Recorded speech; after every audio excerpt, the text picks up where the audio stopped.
दोस्तों, वैसे तो किसी की जान लेना कानूनी जुर्म भी है और इंसानियत के खिलाफ भी, लेकिन कई बार हालात ऐसे हो जाते हैं कि हमें ना चाहते हुए भी कुछ खतरनाक कदम लेने पड़ते हैं।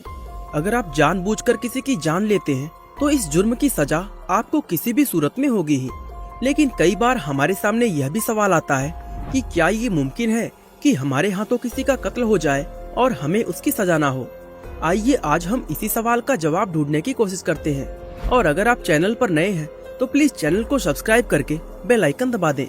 अगर हालात ऐसे हैं कि अनजाने में आपके हाथों किसी का कत्ल हो जाता है, या अगर आप अपना बचाव करने के लिए किसी पर गोली चला देते हैं और कोर्ट में ये साबित हो जाता है कि बिना गोली चलाए आप अपनी जान नहीं बचा सकते थे, तो ऐसे कंडीशन में आईपीसी की धारा 100 के तहत आपको कोई भी सजा नहीं होगी।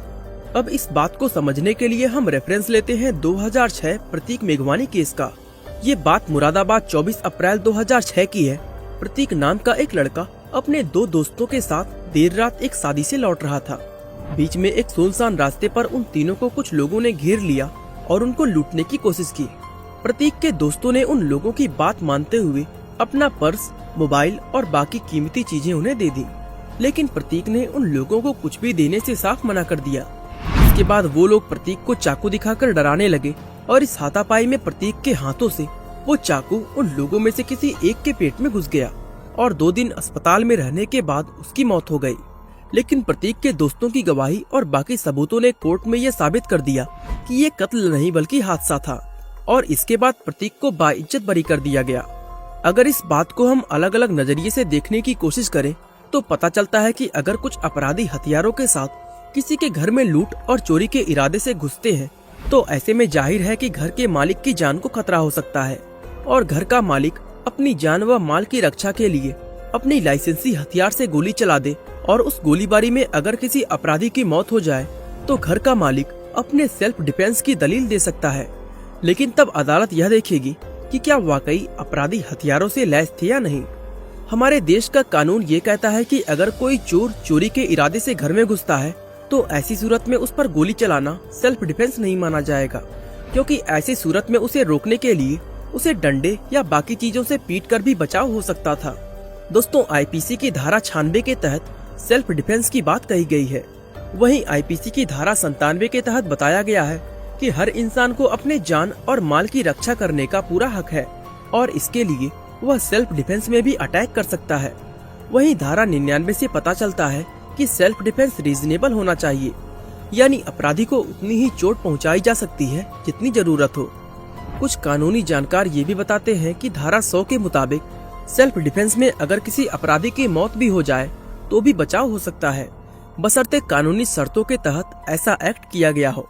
दोस्तों, अगर गंभीर चोट पहुंचने का खतरा हो, जैसे रेप होने या फिर जान जाने, तो ऐसी सूरत में सेल्फ डिफेंस में किए गए अटैक में अगर अपराधी की मौत भी हो जाती है तो उसको सजा नहीं होगी। लेकिन कोर्ट में ये बात साबित करना होगा कि बिना अटैक किए बचाव करना मुमकिन नहीं था। बहुत बार हमारे सामने ऐसे भी केस आते हैं जिनमें लोग चोर को पकड़कर इतना मारते हैं कि वो मर जाता है। अगर हम इस घटना को कानूनी नजर से देखें तो जब गली मोहल्ले में चोर झपट मार या फिर छेड़छाड़ के आरोपी पकड़े जाते हैं तो लोग गुस्से में उसके साथ मारपीट करते हैं, लेकिन कानूनी तौर पर किसी भी ऐसे आरोपी के साथ मारपीट नहीं की जा सकती। सीआरपीसी की धारा 43 के तहत आम पब्लिक को ये अधिकार है कि वो आरोपी को पकड़कर पुलिस के हवाले कर सकती है, लेकिन किसी को भी कानून अपने हाथ में लेने का हक नहीं है। इसके अलावा दोस्तों, किसी भी आरोपी के साथ पुलिस भी मारपीट नहीं कर सकती। आरोपी को सिर्फ कानून के तहत ही सजा दी जा सकती है। अगर पुलिस किसी को गैर कानूनी तरीके से गिरफ्तार करती है तो ये न सिर्फ भारतीय दंड प्रक्रिया संहिता मतलब सीआरपीसी का उल्लंघन है, बल्कि भारतीय संविधान के आर्टिकल 20, 21 और 22 में दिए गए मौलिक अधिकारों के विरुद्ध भी है। दरअसल किसी भी इंसान की गिरफ्तारी से संबंधित प्रावधानों का उल्लेख सीआरपीसी के भाग 5 में धारा 41 से धारा 61 के अंदर मिलता है, जो हर एक इंसान के अधिकारों से जुड़े हुए हैं। इस बात में कोई दो राय नहीं है कि गिरफ्तारी हमेशा कोई अपराध करने या फिर किसी अपराध को होने से रोकने के लिए की जाती है, ताकि समाज में विधि का शासन हो और कानून व्यवस्था मौजूद रहे, और इस बात का ख्याल रखना पुलिस प्रशासन की जिम्मेदारी है। इसलिए पुलिस उस इंसान को गिरफ्तार करती है जिसने कानून का उल्लंघन किया हो या कोई ऐसा काम किया हो जो कानून के नजर में अपराध हो। दोस्तों, जान इंसान की हो या जानवर की, ऊपर वाले के अलावा किसी को भी हक नहीं है किसी की जान लेने का। लेकिन अगर बात खुद के बचाव की हो तो कभी कभी ऐसे कदम उठाने जरूरी हो जाते हैं। बाकी दोस्तों, आज के लिए बस इतना ही। वीडियो अच्छा लगा तो लाइक, शेयर और चैनल को सब्सक्राइब करना बिल्कुल ना भूलें। आपका बहुमूल्य समय देने के लिए बहुत बहुत धन्यवाद।